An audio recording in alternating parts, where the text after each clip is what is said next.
Actress Gina Rodriguez is best known for a role in the hit TV series Jane the Virgin. Rodriguez plays Jane Villanueva, a young religious woman who becomes pregnant after she is artificially inseminated accidentally.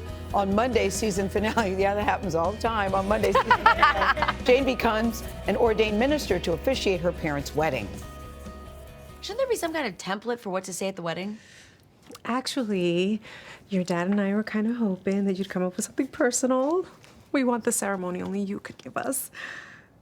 Oh, of course, of course. Since you're a writer, right? Yeah, no, I was just meaning as like a guide. But yeah, definitely, this is a Jane Villanueva joint. I will just do a little research and I'll write the whole ceremony. Yay! Make sure you really wow us. The full waterworks. Don't hold back. A mí no me mires para que te ayude. Pregúntale a tu colega.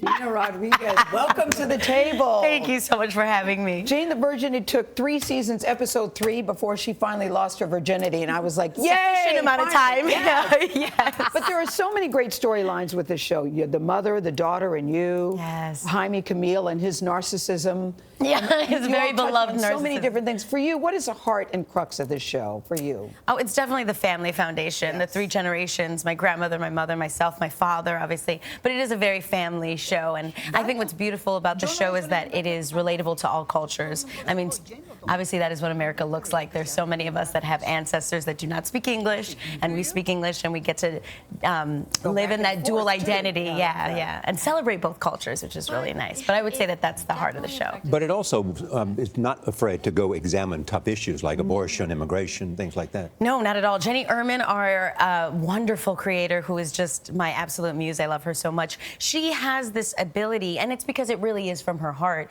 She has this ability to have commentary on social issues without judgment. Yeah. So there's this way in which she's able to discuss these issues that need to be discussed. And what's beautiful about art is that you get to discuss them in a way that can create tolerance and create healing and create a communication and a dialogue. After the first immigration reform, like #immigration reform, look it up. That was back in season 2 with my grandmother. Someone wrote me on Twitter, they were like, hey, so me and my 7-year-old daughter, we love Jane the Virgin, and now she's asking me about immigration. What do I do? And I was like, look it up together. Yeah. You know, educate yourself and your child It puts together. it on a human dimension. Yes, it puts it on a human dimension. I think just recently we had an episode where little Mateo, my 4-year-old, asked me, why do some people not want grandma in this country? And it is... Oh, wow, I just get goosebumps. It's a teachable moment, though. It really is, and it's also a moment for us to look in the eyes of a child and see how affected our children are by the division of actually, I think, pushed through fear, really. Does the work feel more urgent right now? You know, it's always felt urgent, to be honest. And, you know, I get that asked a lot because of our political climate. But I think that what we are seeing in the political climate is actually something that's been wounds that we have just never discovered. And I think that with everything that's happening, we are seeing where the wounds exist. And now we know how to hopefully go in and heal them. I would pray. That's what I'm hoping for. How important was it for your father to teach you to get up every morning and say, I'm going to have a great day. I can and I will? Well, when he first told me to do that, I was like, you're out of your mind. This is absolutely ridiculous. I was 15 years old, and he was sitting in the driver's seat, and he was like, look in the mirror, say, today's going to be a great day. I can and I will. And I was like... I'm 15. Yeah, I was like, Dad. all right, Dad, you do know I need to go.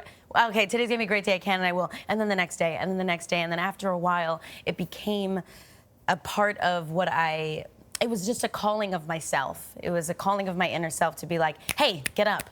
You got this. And now it's a great mantra for you. We heard you at the Kennedy Center when you said this is a dream job for you, to be on this show. Is there a dream? Does it come with a but for you, too? You know, television we have this formula for television. We do up to 20. I mean, our first season we did 22 episodes. Last season we did 20. You know, this next season I'm not exactly sure our numbers, but it lives in that kind of world.